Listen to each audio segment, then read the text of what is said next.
கன்னியாகுமரியில் திருவள்ளுவர் சிலையையும் விவேகானந்தர் பாறையையும் இணைக்கும் வகையில் கடலுக்கு நடுவே நாட்டிலேயே முதன்முறையாக கட்டப்பட்டுள்ள கண்ணாடி பாலம் பற்றிய வரைகலை விவரங்களை வழங்குகிறார் நெறியாளர் மோனிஷா.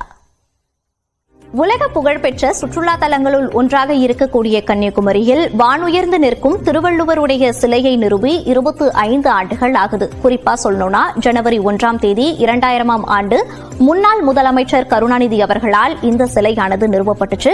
இப்ப இந்த திருவள்ளுவர் சிலையினுடைய வெள்ளி விழாவை கொண்டாடும் வகையில தமிழக அரசு பல்வேறு ஏற்பாடுகளை செஞ்சிருக்காங்க. அதுல முக்கிய சிறப்பம்சமா பார்க்கப்படுறதுதான் கடல்ல அமைக்கப்பட்டிருக்கக்கூடிய இந்த கண்ணாடி பாலமானது. இந்த கண்ணாடி பாலத்தை தமிழ்நாடு முதலமைச்சர் மு.க. ஸ்டாலின் அவர்கள் திறந்து வைக்கிறாங்க.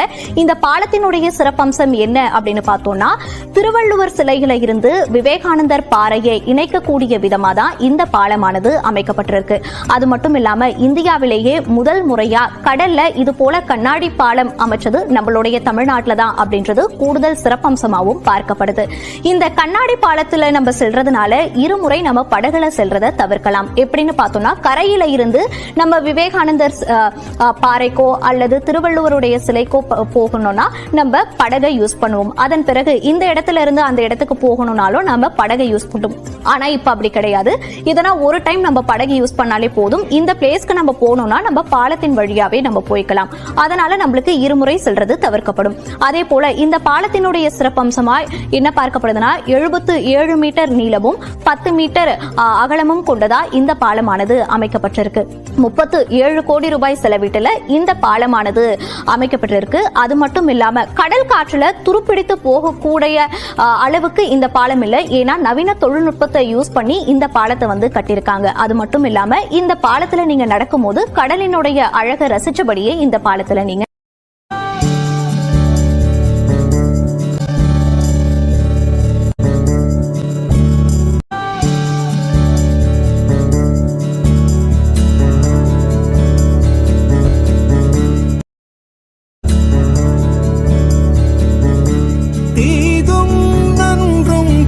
தரவாராயனும் நன்மொழியே நம் பொன்மொழியா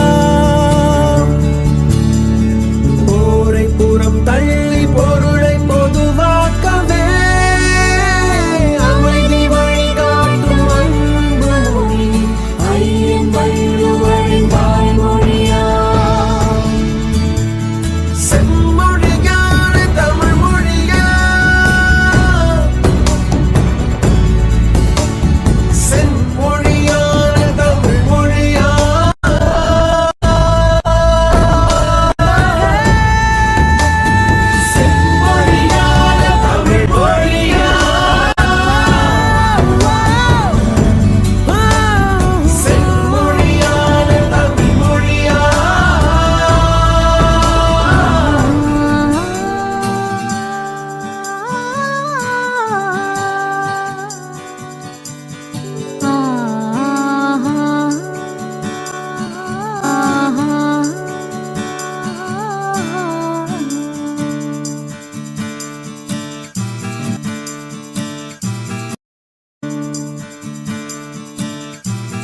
ஓரறிவு முதல் ஆறறிவு உயிரினம் வரையிலே உணர்ந்திடும் உடலமைப்பை பகுத்து கூறும் ஓரறிவு முதல் ஆறறிவு உயிரினம் வரையிலே உணர்ந்திடும் உடலமைப்பை பகுத்து கூறும் தொல்காப்புகள் தொல்காப்பியமும் ஒப்பற்ற குரல் கூறும் உயர் பண்பாடு ஒலிக்கின்ற சிலம்பும் மேகலையும்